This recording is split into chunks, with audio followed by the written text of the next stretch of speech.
Oi gente, tudo bem? Feliz ano novo, de cara nova! E hoje a gente vai bater um papo sobre o primeiro livro de 2021.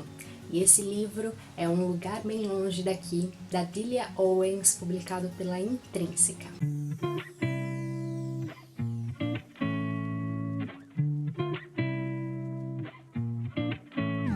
Tenho certeza que se vocês acompanham a publicação de livros, vocês já devem ter ouvido falar e eu tava na mesma vibe curiosa para ler.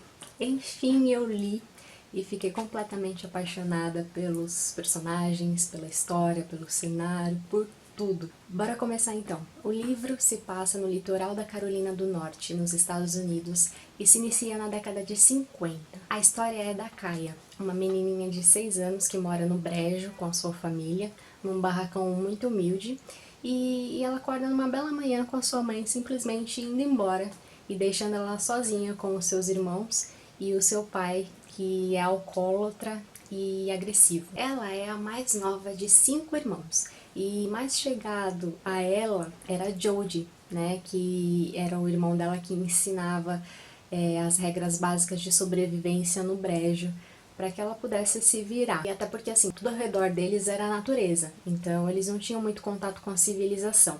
Até porque gente do brejo, né, era considerado pelos demais um lixo, assim, escória, sabe? Daí se passaram alguns dias e todos os outros irmãos deixaram a Kaia, inclusive o Jody. E ela ficou sozinha com o pai. Sozinha, uma criança de 6 anos, num lugar isolado, sem apoio nenhum. Como o pai dela ficava dias fora de casa, provavelmente jogando pôquer e bebendo, ela ficava sozinha na maior parte do tempo. E teve que aprender a se virar com os restos de comida que sobraram na cozinha. O pai dela era ruim para toda a família. Ele batia na mãe, nos irmãos, xingava, e com ela não ia ser muito diferente, né? Um dia ele chega, reúne todas as coisas da mãe dela, joga tudo na fogueira e queima. E a Kaia, que já não tinha quase nada para lembrar da mãe, perde tudo naquele dia ali. O pai dela tinha sido soldado de guerra, e num acidente ele sofreu um ferimento muito grave. E por conta disso ele recebia cheques semanais, né? E isso era a única fonte de renda que ele tinha. Então, um dia ele chega em casa com $1 e alguns centavos e fala que ela tem que se virar com aquele dinheiro, tipo, comprar comida, pegar lenha, lavar roupa, tudo só com aquele dinheiro. Daí, nesse momento, a Kaia tem que ir sozinha até Barkley Cove, que é um povoado, assim, com comércio, um centro mais desenvolvido ali próximo do brejo. E nesse momento é que ela tem o primeiro contato na vida com algumas crianças e algumas pessoas, alguns adultos, só que pra ela, assim, é um horror, porque eles a tratam e olham pra ela como se ela fosse ninguém. E ela saía da cidade correndo de volta pra casa no brejo.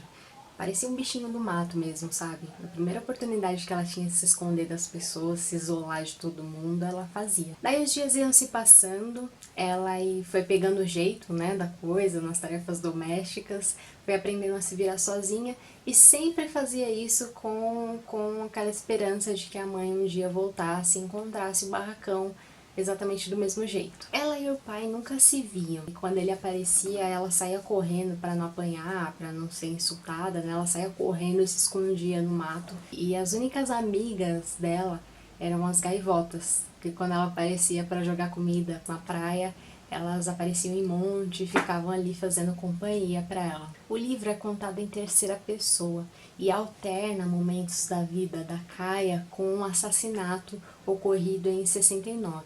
E apesar de parecer confuso, não é, porque você acaba se envolvendo ali nas duas histórias e elas se conectam, então tá explicado por que a autora quis escrever desse jeito. E a Kaia vai crescendo, ela tenta ir pra escola, mas chega lá as crianças zombam dela, né, até porque ela não tem roupas adequadas, ela nem tem sapatos, né, ela anda descalça, e ela tem esse jeito introvertido, arisca, né, como se fosse um bichinho do mato mesmo. Então ninguém aceita ela, a sociedade não aceita. E ela acaba só indo pra escola uma vez e nunca mais. E aqui eu queria falar porque toda hora eu tô falando, ela era um bichinho do mato. Não é de forma negativa. É porque ela cresceu tendo a natureza como mãe. Então ela cresceu observando o comportamento dos animais e ela seguia aquilo, né? Era a única fonte de informação que ela tinha, era o único exemplo que ela tinha, era a natureza. E aqui eu digo que eu fiquei sabendo que esse livro vai ser adaptado para o cinema.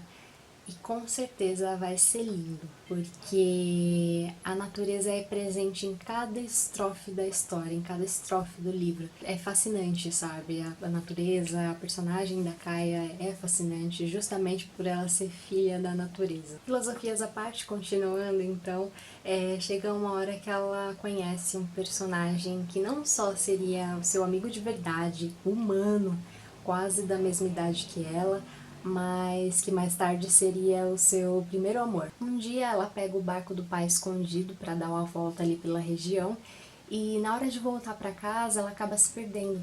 Ela não sabe voltar para casa. E é daí que ela encontra esse menininho, uns 4, 5 anos mais velho que ela, de cachinhos dourados, que tá ali pescando e que conhece ela por causa do irmão dela, o Jory. Eles pescavam juntos. Até ela nem sabia que alguém sabia da existência dela, então ela fica toda empolgada e ajuda ela a voltar para casa.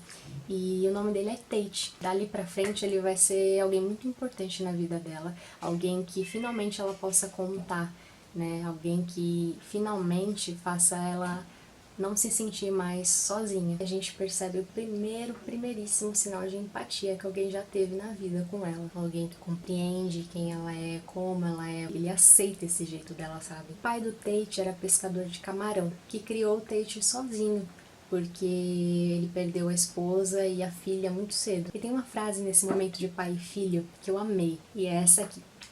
Seu pai tinha lhe dito muitas vezes que um homem de verdade era aquele que chorava sem pudor, lia poesia com o coração, sentia a ópera na alma e fazia o que fosse necessário para defender uma mulher. Uau! Depois dessa frase maravilhosa, a gente continua então. E o pai da Kaia passava dias longe de casa. E um dia ele volta e ela tem preparado uma boa refeição. E ele tá morrendo de fome. E ele chega, começa a conversar com ela, senta na mesa com ela para comer. E ela pensa que se ela começar a fazer essas coisas para ele pode ensinar ela a pescar. Ela queria muito aprender a pescar. Então ela começa a fazer coisas pro pai para em troca ele tratar ela bem, ensinar a ela como pescar. Uma estrategista nata. Nesse momento o pai dela leva ela para pescar, né? E ensina para ela várias outras coisas sobre a natureza e acaba apresentando ela também uma pessoa que ia ser assim importantíssima na vida dela, que é o Pulinho. O Pulinho era um homem negro, né, que vendia gasolina num tipo um cais assim, e ele era muito humilde também, bondoso e sempre com um sorriso largo no rosto, né? Então ele ia ser muito importante dali pra frente, ia ser assim essencial na vida da Kaia. Até porque o pai dela também iria abandonar ela dali um tempo e o Pulinho ia ser mesmo um paizão pra ela. E a esposa dele, a Mabel, seria um suporte feminino para toda a vida da Kaia. Então eram as únicas pessoas que ela tinha na vida. Era como se fosse a família dela mesmo, né? Já que todos a abandonaram. Daí a vida vai passando, a Kaia vai crescendo, né? Vai aprendendo a se virar, vai tendo que vender mariscos e peixes para sobreviver. Daqui em diante ela fica bem mais próxima do Tate, do Pulinho e da Mabel. O Tate acaba ensinando a ela a escrever, a ler, né, e fazendo parte, assim, de todos os momentos da vida dela. Nesse momento ela já tem uns 14 anos. Daí o Tate e a Kaia ficam tão próximos que eles começam a namorar. Só que é aquele amor inocente, puro, assim, sabe? Pelo menos nos primeiros momentos.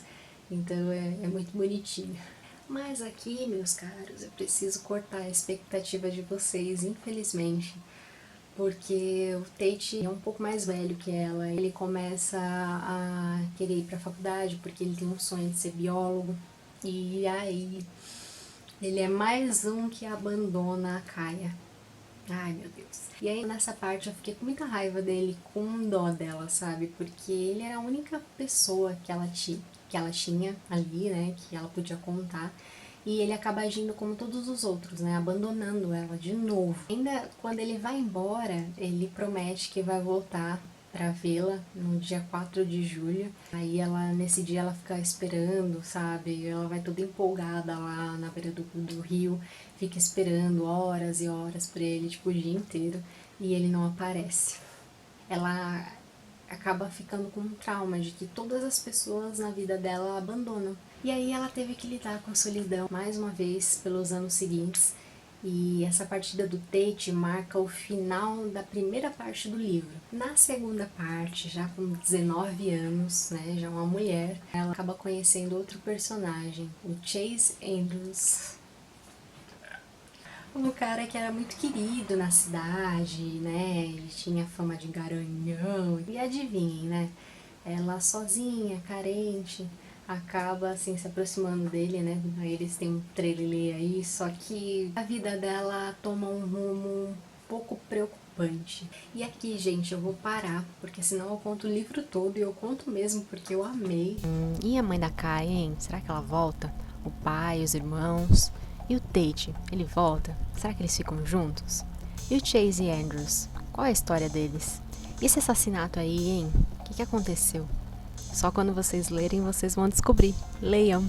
Eu achei esse livro perfeito, assim, em muitas formas. Perfeito para mulheres, porque só a gente entende as motivações que a Kaia teve durante a vida. A gente entende o assédio que ela sofre quando ela fica mais mocinha, assim, e os meninos da cidade começam a apostar quem vai pegar ela primeiro. Só a gente entende essa necessidade que ela tem de ter uma irmã, uma mãe, alguém, alguma figura feminina, uma amiga que seja, para passar por alguns momentos da vida dela, como a primeira menstruação, por exemplo. Só a gente entende o desespero, a angústia em algumas situações horríveis que ela passou na vida. Perfeito, porque trata de assuntos como solidão, abandono, violência doméstica, assédio sexual e moral, preconceito, traição e muita, muita maldade. O preconceito não só pela Kaia, mas também pelo Pulinho, que é um homem negro, né, que vivia naquela época de segregação racial dos Estados Unidos. Então